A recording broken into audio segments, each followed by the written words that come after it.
नमस्कार। आज के व्याख्यान में हम द्वितीय वर्ष कला के द्वितीय प्रश्न पत्र नाटक एवं एकांकी के अंतर्गत नाटक हस्तिनापुर के शीर्षक का अध्ययन करेंगे। किसी भी रचना का नामकरण करना सरल काम नहीं होता। रचनाकार को कई विशेषताओं से युक्त नाम निर्धारित करना होता है, जिनमें संक्षिप्तता, नवीनता, मौलिकता, सांकेतिकता, रहस्यात्मकता, रचना का प्रतिनिधित्व करने की क्षमता आदि जैसे गुणों का होना आवश्यक है। हस्तिनापुर नाटक के शीर्षक में भी मुख्य ये विशेषताएं पाई जाती हैं।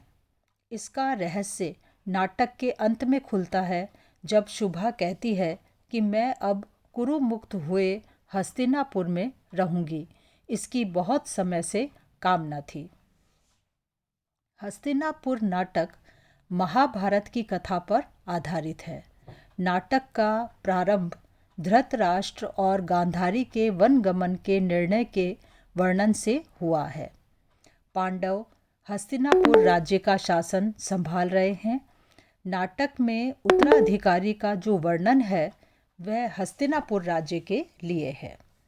शुभा और गांधारी आदि सभी हस्तिनापुर में ही रहकर बातें कर रहे हैं। नाटक के अंत में शुभा कुरु मुक्त हस्तिनापुर राज्य में रहने की बात कह रही है। इस प्रकार हस्तिनापुर नाटक के शीर्षक के लिए यह नाम उपयुक्त है।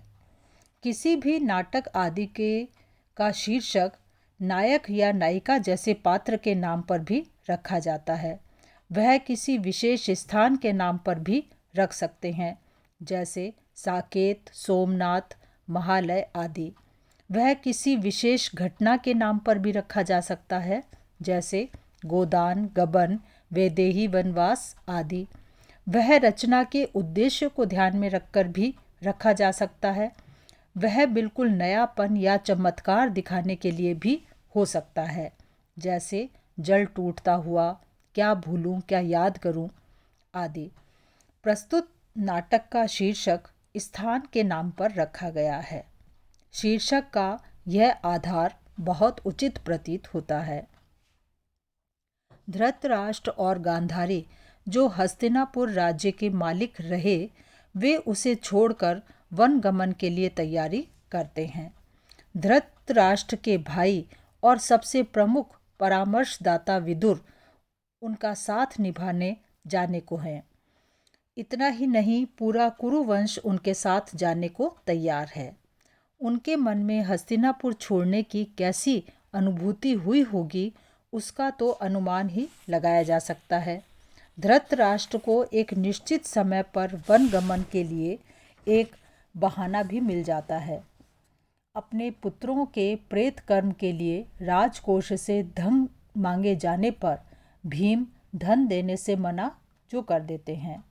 इस बारे में लोग क्या सोचेंगे, इसका विचार रखकर भी कुंती उसी समय उनके साथ जाना चाहती है। वानप्रस्थ हमारी परंपरा है, ऐसा कहलवाकर कृष्ण को भी इस प्रसंग से जोड़ दिया गया है। अपने पुत्रों के निसंतान मरने पर सत्यवती को उत्तराधिकार की चिंता थी। सत्यवती के कानीन पुत्र कृष्णद्वैपायन के नियोग द्वारा हस्तिनापुर राज्य के लिए उत्तराधिकारी प्राप्त करना आवश्यक मानकर अंबिका और अंबालिका से उनकी अनिच्छा के रहते हुए भी नियोग द्वारा संतान उत्पन्न कराई गई। हस्तिनापुर के लिए ही राजा का चयन करने के लिए रक्त शुद्धता, वंश परंपरा तथा समाज की मर्यादा की चर्चा भी की गई है।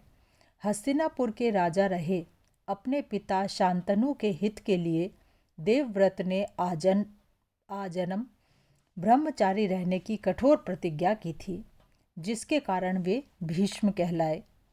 नाटक में शुभा और अंबिका के द्वारा भीष्म की प्रतिज्ञा को भी हस्तिनापुर की समस्याओं और महाभारत जैसे युद्ध के लिए उत्तरदायी कहलवाया गया है।